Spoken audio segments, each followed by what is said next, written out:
தெய்வத்தின் குரல் 4ஆம் பாகம். குருகுலம் கட்டிகாஸ்தானம். இன்னொரு உண்மை.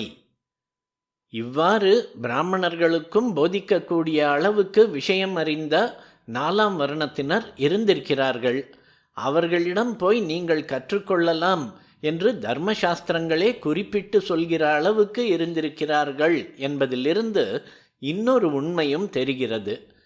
தற்காலத்தில் நினைப்பது போல பிராமணர்கள் அவர்களை ஒரே அடியாக அறிவில் இருட்டு நிலையிலேயே ஒதுக்கி வைத்திருக்கவில்லை என்று தெரிகிறது.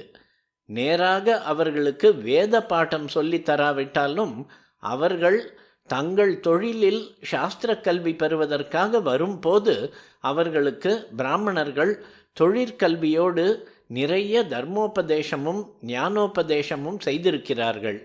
முக்கியமாக புராணங்களின் மூலமே இந்த உபதேசங்களை செய்திருக்கிறார்கள்.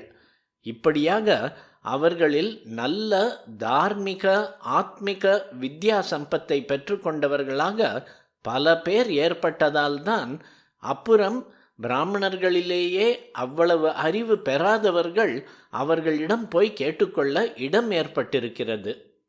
இதிலே ரொம்பவும் ஆச்சரியப்படத்தக்க திருஷ்டாந்தம் முதலில் அந்த புராணங்கள் உபதேசமாகி பிரச்சாரம் செய்யப்பட்டதிலேயே இருக்கிறது.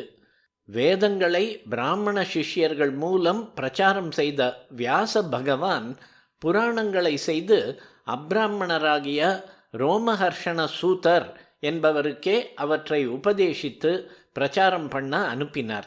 சத்பிராமணர்களாகிய நைமிஷாரண்யத்து ரிஷிகள் அந்த சூதருக்கு ரொம்பவும் மரியாதை செய்து அவரை பீடம் போட்டு உட்கார்த்தி வைத்து அவரிடம் புராணங்களை கேட்டுக்கொண்டார்கள்.